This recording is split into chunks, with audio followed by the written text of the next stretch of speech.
Quels sont les traitements que vous allez pouvoir proposer à ces personnes?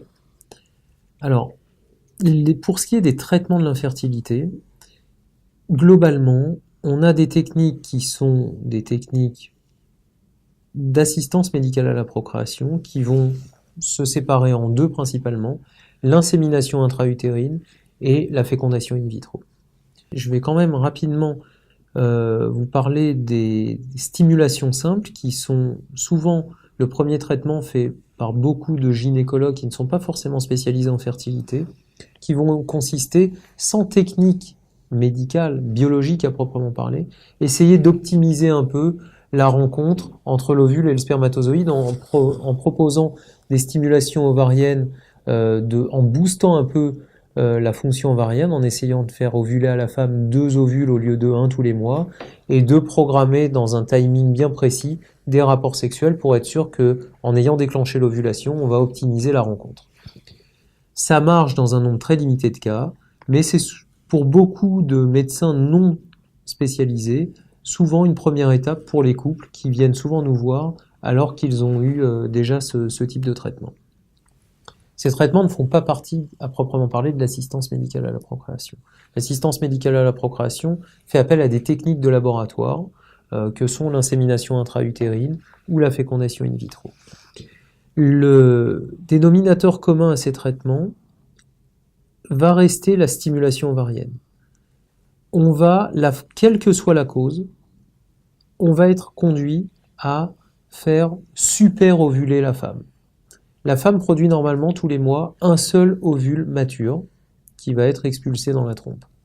Le but des traitements de stimulation va être de majorer ce processus en permettant à la femme de produire entre 2 et 3 ovules éventuellement si on doit faire des inséminations, ou voire même encore plus d'ovules si on est en fécondation in vitro. Pour ce qui est des inséminations, le but va être, sur un ovaire qui a été stimulé, de proposer, après avoir provoqué l'ovulation, de replacer des milliers de spermatozoïdes préparés, les meilleurs, entre guillemets, les plus mobiles, préparés au laboratoire à partir d'un recueil de sperme, de replacer les meilleurs au fond de l'utérus, après avoir provoqué l'ovulation. Ces ovules, 1 ou 2 ou 3 qui vont être libérés dans chacune des 2 trompes si elles sont perméables, vont permettre la rencontre éventuelle via une fécondation qui va se faire in vivo, à l'intérieur du corps de la femme, donc on ne maîtrise pas, il n'y a pas de geste technique pour favoriser la fécondation. C'est juste un phénomène qui va se faire naturellement, qui va être optimisé en augmentant le nombre d'ovules disponibles et en augmentant le nombre de spermatozoïdes qui vont pouvoir être susceptibles de passer dans les trompes. Ces inséminations intra-utérines sont proposées principalement chez des femmes qui doivent absolument avoir des trompes perméables, puisque s'il n'y a pas de trompe perméable, il ne peut pas y avoir de rencontre entre l'ovule et les spermatozoïdes. Elles peuvent faire appel aussi elles peuvent aussi, ces techniques d'insémination, être proposées à des femmes qui ont des problèmes de dysovulation, qui n'ovulent pas correctement. En provoquant une ovulation via des traitements, on va pouvoir leur permettre d'améliorer leur taux de succès, leur taux de grossesse via un replacement de spermatozoïdes après les avoir fait ovuler. Et enfin, dans les infertilités masculines modérées, on peut également proposer, s'il y a un nombre de spermatozoïdes suffisant, proposer des inséminations intra-utérines.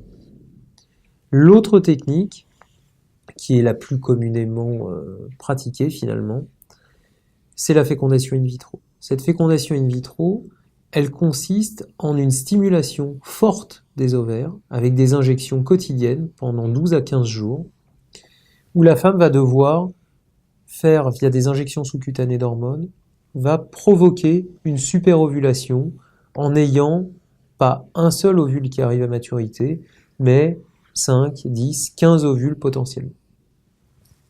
Ces ovules vont devoir être récupérés par une ponction qui va se faire par les voies naturelles, par voie transvaginale, sous contrôle échographique, pour récupérer des ovules maturés à coup d'hormones, et les sortir du corps de la femme pour les donner au laboratoire.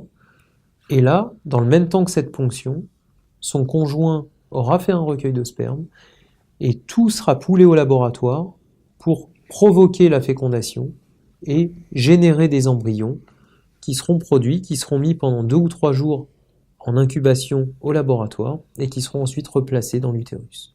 Donc à la différence des inséminations, dans l'insémination, on replace des millions de spermatozoïdes et la fécondation se fait ou ne se fait pas, mais si elle se fait naturellement. Donc on la maîtrise pas. Dans la fécondation in vitro à proprement parler, on force la fécondation, elle se fait au laboratoire, et donc on va être capable de replacer ensuite des embryons. Donc on aura des embryons à disposition qui pourront être placés dans l'utérus.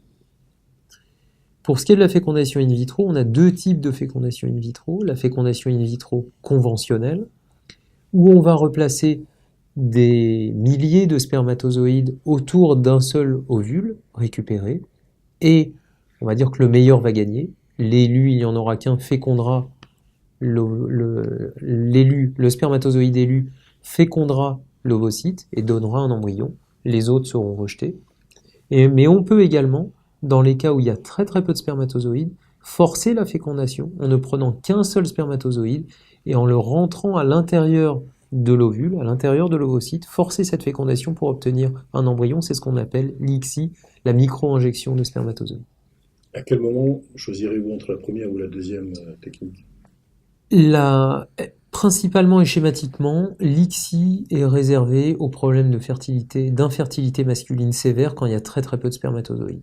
Et elle peut être également proposée dans les situations où on a des échecs de fécondation en fécondation in vitro conventionnelle.